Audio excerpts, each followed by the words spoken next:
Give the hard drive a second to warm up, and I'm gonna give myself a little countdown. In 3, 2, 1. Hello, the internet. Matthew here for another great episode of Something Creative. I have for you all tonight an astounding artist who I happen to find on TikTok from an earlier guest, Bryant Chambers. And she does incredible work, which if you're watching this right now, you can see right there behind her. Madelyn Janelle, thank you so much for being here. Really appreciate it. Thanks for having me, Matthew. All right, so right off the bat, I wanted to just first talk about how you discovered your amazing creative talent. My mom was an artist. She moved to America when she was 8 and she didn't speak any English. So the easiest way for her to really communicate with other people in her school was through art. So she has always just kind of taught herself, and she's always kind of brought it into my life and brought me drawing books and pencils and the Crayola 64 count crayons. That's my jam. And like, even to this day, I still love that. That was just, it was a way for her to show me that she expressed herself through art and that I can do the same. I was a quiet child until I decided to not be so quiet as a teenager. And so art was a really big part of my life, and it always has been. So for me, art is not just expression, it's very much telling a story. It's like, instead of writing in a diary, I was drawing out things that I needed to, tell. So that has always stuck with me. And it's only been for the past few years that I decided to take it seriously and try to make it into a career. I gave myself a 5-year goal. And I said, if after 5 years, if there's no change, if there's not the slightest improvement, and I'm just stressing out more than I'm actually enjoying it, then I'll just go back to school. All right. Okay, so there's a lot to unpack there. Geez, I hope I don't forget anything. You said so many things, my brain just went, okay, grab that. All right. So what country is your mother from originally? She's Peruvian. Peruvian? Yeah. Wow. Okay. That's your whole family? No, my dad's Scottish, and his side of the family, not 100%, but they're Scottish on that side. But my mom is 100% Peruvian. Okay, so this was her way of kind of connecting to people, really. Yeah. And that instilled by you. Now, you said you were a quiet child until your teens. Yeah. So now I want to make sure I ask this the right way. A lot of people confuse introversion and extroversion for being, outgoing versus, quiet. But it's really more of how you connect to the world. Do you think more of yourself like more your thoughts are in here and then you allow them to be out and you're just loud and creative? Or were you always really more of like an extrovert, like you connect to your world outside and then you just learn to be louder later? That's kind of a hard question. I know, I'm sorry. No, it's fine, because, my best friend and I, she's also a writer.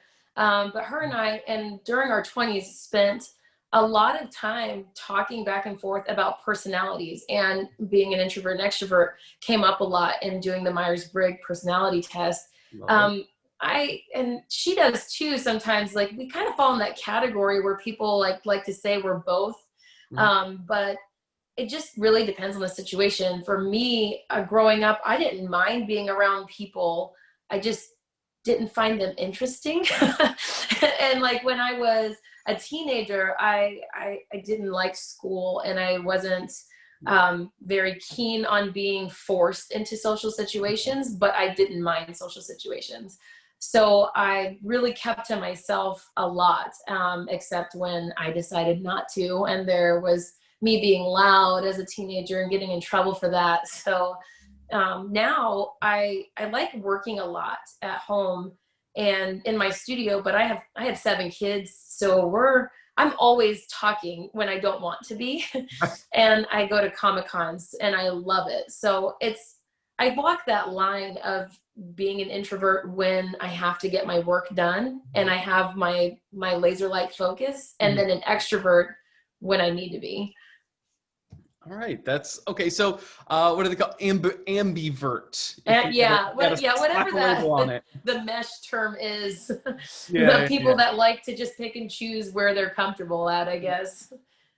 All right, so now okay. Now the other thing I want to unpack, you tell a story with your art, and I've seen that on your Instagram. That you kind of have this almost like a serial thing going on, but it's not quite like a comic. Where all right, so let me ask you, like, are you thinking about doing a comic or like? I actually am working on, I had a web comic up a few years ago. And when I say I was not good at digital, I was not good at digital. So I did it traditionally, tried to scan it and then digitalize it, and it looked like shit. So Yeah. I took it down for two reasons. One, because I was not happy with the artwork. And two, because the name of the web comic is Metropolis. Everybody assumed I was misspelling the word metropolis. And people that aren't writers or readers don't understand what a trope is. Yeah. So they were like really confused, I love or trope, like, by the way. yeah, and it's so easy to explain, but or look up on Google. It was really hard. But I had a meeting with Catalyst Comics creators Aaron and Matt, and I was signing some prints that I did for them. Basically, they told me to stop whining and put my webcomic back up and just do it and ignore the people that can't pronounce Metropolis, because the ones that are going to read the comic are going to understand what a trope is. And those are the readers you want anyway. So I am working on a webcomic. It actually took me a long time to realize that I am comfortable with comics, or that I could even like dip my toe into a comic artist pool, because that was not something that crossed my mind like 4 years ago. All right. Why? I mean, like, if you like to tell stories through your art, how is it comic didn't necessarily connect? I grew up with random comics, reading them, but I mostly grew up with stories and books with sporadic illustrations. Right. So in my head, to tell a story, it needed to be through an illustration, and that illustration had to be powerful enough to say like a whole chapter's worth of things.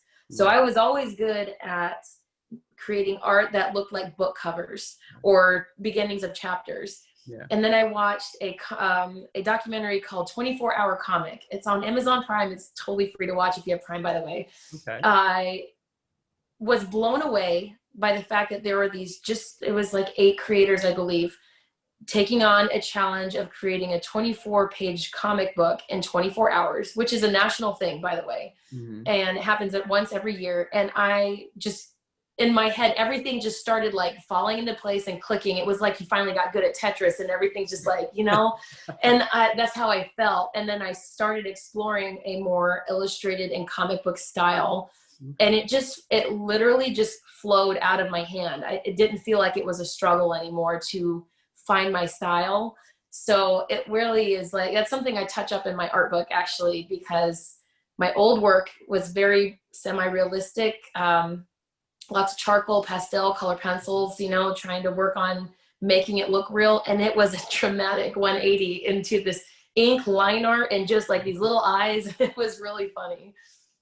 All right. So now you're talking about your art book. You have an art book that has just come out. Right away, where can people get it? Well, it just got funded on Indiegogo. Okay. So because it was funded, it is on the in-demand page. So you can still buy the book. And because all those funds are basically just funding a whole lot of those books, not just the number that I need, I will still have extra ones if people want to still buy it. It's just a signed hard copy, or you can get a signed hard copy with a custom sketch inside, some extra prints, some stickers. That again was Matt and Aaron from Catalyst Comics. They decided to again say, "Hey, stop whining and put your stuff together in a book because it's amazing." I was like, "Okay." All right. So what's in the book? Is it just like a collection? Do you have some stories or what? Yeah, it's definitely a collection. It goes from the beginning of my work that I started posting on social media, all the way to some of my newest pieces. And I have some new work in there that people haven't seen yet as more of like an incentive and a thank you. for being a backer. And so I would like for the people that backed and supported the book to be like the first to see some new artwork. So yeah, and I have little blurbs in there where I talk about my mindset with different art pieces, and basically exactly how I told you, how I watched this documentary and I started doing research and found these art books, and I just kind of went crazy, and I talk about that a little bit. And then that's, you know, I had to put in these full-fledged bigger old pieces that I have, which was kind of a pain, but it worked out. All right. All right. So now I realized that we didn't really talk about this before. I knew there was something else before I hit record. The whole point of this show is to help creators connect to their audience in a way that isn't just, oh, hi, I'm doing this thing. Yeah. But I like how you took the cues from these guys who, as far as I'm concerned, were speaking for the gods and telling you what to do. And you followed that muse, and in a way, you yourself put something out there to connect with people using a social. As far as I'm concerned, Indiegogo and all those crowdfunding platforms is kind of social media. It takes that social media aspect. So in talking about connecting to your fans and your followers, like I said, I found you on TikTok. You have an Instagram. You're very well presented on social media, which sometimes artists don't do. They kind of have like one thing and then they just kind of let that design and they don't keep up with it. You seem to be very well connected. You understand marketing. So kudos to you. And I don't feel like I do. Okay. So I've let me never heard unpack that. So thank you. I don't feel like I'm connected at all. Really? Yeah, it's marketing. The fact that you know what you're doing with marketing, it just blows my mind.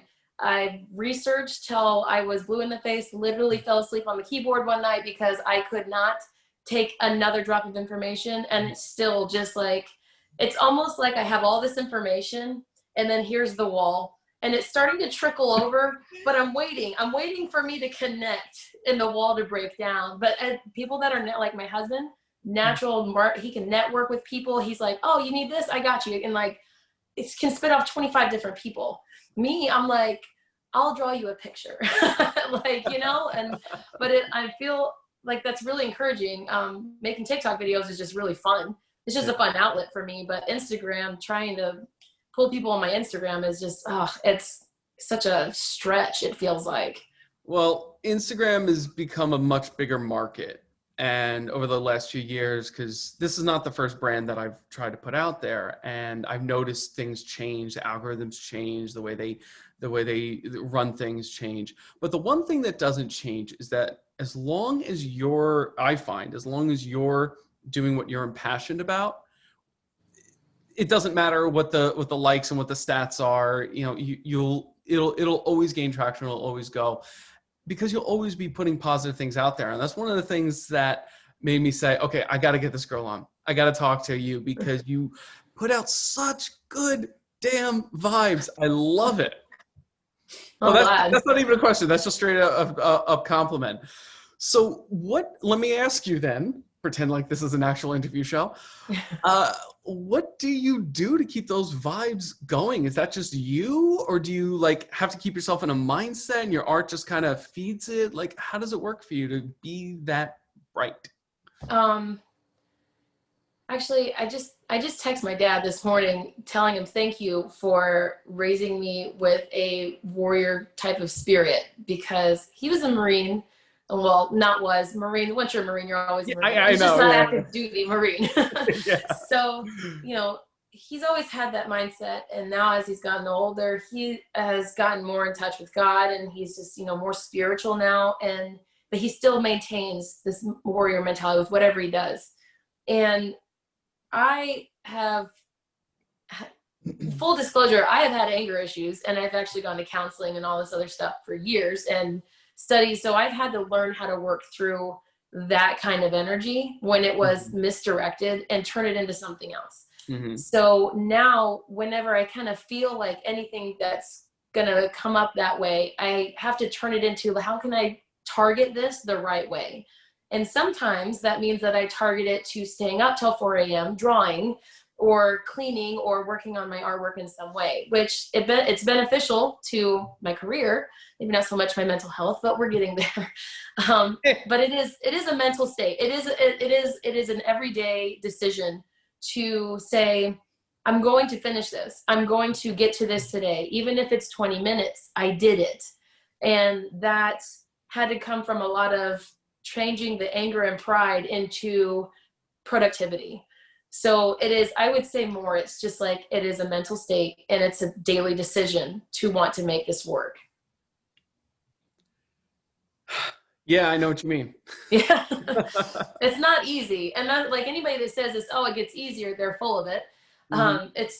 It just becomes routine. It becomes part of you after you just continue to do it. So I think that's, if somebody could actually understand and put that into practice just for 2 weeks, they would get what I'm saying. But unless you've actually tried it, you don't understand what I'm trying to put out there.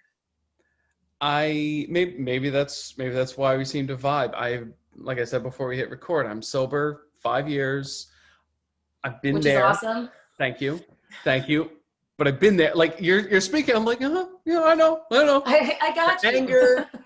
And I love how you said pride. I was just talking to someone. Well, I was talking to someone about this a while ago, and I ended up blogging off of it, talking about Avatar: The Last Airbender.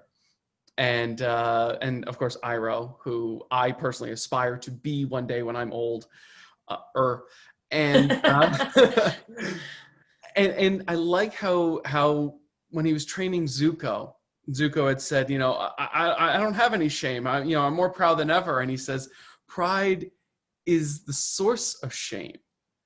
And that's something a lot of people don't understand. And so when you're talking about the things, what people will connect to, what people will understand. Again, what were those guys' names? Matt and Aaron, Catalyst Comics. Comics, yeah. As they said, the people who are going to connect are going to connect. It's the same thing like we were just talking about in marketing. The people who are going to connect are going to connect. So to me, it seems like you've gone on a bit of a journey yourself in the last 5 years as you've made art your career and decided to put yourself out there and connect to people. Right. Do you feel, okay, maybe you might not feel like a great marketer, which I think you are, you just don't know it. Do you feel the connection now coming back to you from your fans and followers? Oh yeah. Because it's something you always hear. Exactly what anybody will tell you, regardless of their following. They'll tell you your audience will come. And I've said that at 1,000 followers with 3 views. I've said, like, oh, just put out there, your audience will come. I didn't believe it though, because I was like, is my audience only expanded to 100 people? Is this really as far as I can push it? Which is not true. It doesn't matter. I'm sorry, if somebody like Hitler can get the number of people that he did, creators can get a little bit more than 5 people to like their stuff. Right. So it's like, it was not easy to believe that your audience will show up. But it's when you believe in yourself and you say, yes, it is worth it. I think it's worth it. I'm fucking doing it. Like, it's worth it. So I think that I'm going to find somebody else that says, you know what? It's worth my time now to look at what you're making. And it happens. And, you become very humbled. At least I did, when I had so many people just say things like, I die for your artwork. Let me pay you for this. And I'm like, okay, I'm okay with that, Well, that's the goal. But, I have friends of various creative abilities. And I had a friend when she was young, she was in her teens, and she was going through stuff, and her artwork was changing too. And she was just kind of like going through old sketchbooks. Yeah, I'm going to get rid of this stuff eventually. And I saw an image in there that I just loved, that connected with me so much. I'm like, I want it. And she goes, okay. I'm like, no. I'm going to buy it. Well, you don't have to. I'm like, no. I didn't have much on me. I'm like, here's $5.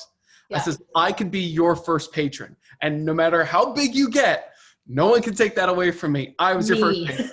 Yeah, exactly. Me. It's about me, not you. Yeah. How did your first paid piece, how did that really make you feel to get money for your first piece? I gotten paid. So art was like a paid hobby for me for a while. I'm very much, like I said, my dad's a Marine, my mom is from Peru. They raised me and my sister to work. The work ethic that we were instilled with is I can't not work. Okay. And, you know, taking care of kids to me is not work. That's just what I have to do. Right. Work is something that I do and I earn the rewards for myself. And it's something I do just either for me or, you know, for the money. So for a long time, art was a paid hobby. And when I did commissions, I used to charge dirt cheap, which, by the way, if you're an artist or creator watching this, don't do that. Like, it's not worth it. Yeah. Don't do it just for the money. I mean, I understand the situations, but it's not worth it. But my first real, I think the one that really impacted me the most was the first time that I was paid to do a mural. And it was really exciting when I met up with the person and they're like, yeah, I want you to do this and, you know, do all these other things. And I was like, okay, cool. It wasn't until I actually started doing it and then the next day seeing it not hung up in a house, but out in public like that was so surreal to me because it's like you're on display forever. And it was a real big rush, almost like an adrenaline junkie gets that. So I kind of chased that feeling for a while. And that's when I started posting on Instagram actually more because I was like, I want more people to see my work than just the people that drive by, you know? So I think then that was the first like real surge of adrenaline that got me going. And then I had somebody want my illustrations for their book and another comic writer wanted me to write or draw his entire comic. It's things like that. It's almost like they want my artwork immortalized in some way on my behalf. So that just when it's kind of like that, it was really just a surreal good feeling. That and you know, I like how you say like that was something worth chasing. Yeah. And all the development you've gone through personally, it's like, at least the way I'm hearing it, it's like your art was with you the entire way. It was the entire journey for you. And do you always see that happening no matter what? Yeah. Even if you have to go back to the 9 to 5, art's always going to be there. It's always going to be. Oh yeah. Yeah. I was actually, I've only recently been able to go full time with artwork. Last year, I was waiting tables. Actually, yeah, last year I was waiting tables and still doing artwork on the side. I was still painting murals and then waiting tables while I was pregnant with our youngest. So, and in my head at the time, I was like, I'm pushing the 5-year mark. I should not be taking this person's order that will not stop shaking their cup at me. And like, it was like reverting me back to like all the anger and all the counseling. I'm like, was the counseling worth it? Cause I'm about to say no at this point in my life. And then it really wasn't until after, you know, I had our youngest and I was like, I never want to go back to a job. If I have to go back to a job, then this goes away. And it's only just something I do out of just trying to be therapeutic, never as a career again. All right. So this leads right into the wrap-up question that I ask absolutely every creator. To the person on the fence who wants to make art a career, what advice would you give them? Redefine your definition of what a good artist, creator, musician, whatever creative type you want to be, redefine your definition of what it means to be good at that. Because I've seen artists who, not Jim Lee, it's Kim something. It's, I can't remember his name fully, but he's renowned. He's done comic art and all stuff, but his drawings look very sketched, like really quick ink brush. And a lot of people will sit there and say his artwork is phenomenal. It's one of a kind, but he literally will just get it done in just a few minutes. To other people, that's good because of speed, because he can get the image out there. To some, it's crap because it's not, you know, refined and it didn't put hours and hours and hours and effort into it. But it doesn't matter because he thinks that's good. So he put it out there and other people thought it was good. So if you're comparing your art to this person over here and you think that's the only level of good, then you'll never achieve that, because people that pursue a creative field or a creative career are constantly improving. You'll never catch up as long as they're going. So as long as you're able to say, no, I'm good now and I'll just keep getting better, then you'll be fine. This has been about the dozenth interview. Nobody's ever given the same response. I love this. I love interacting with amazing creators like yourself. You really do have a brightness about you. Your story really does come through in your art. The story you're trying to tell, I think. And I challenge everybody to tell me I'm lying. Go check out her artwork right now. You can find you on Instagram, TikTok, YouTube. You are on so many things. It will all be in the description of this video on the YouTube channel, website. All that stuff's going to be listed here. I'm sure once I edit this, I'm going to be scrolling all the stuff on the bottom of the screen, because you are good at marketing. I want you to make sure you understand that.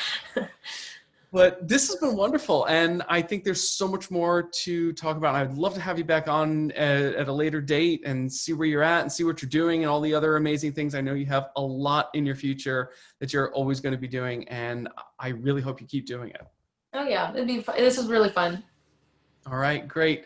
So from Madelyne and Matt, this has been another outstanding episode of Something, Something, Something Creative. Catch you in the next one. Take care, everybody. Bye.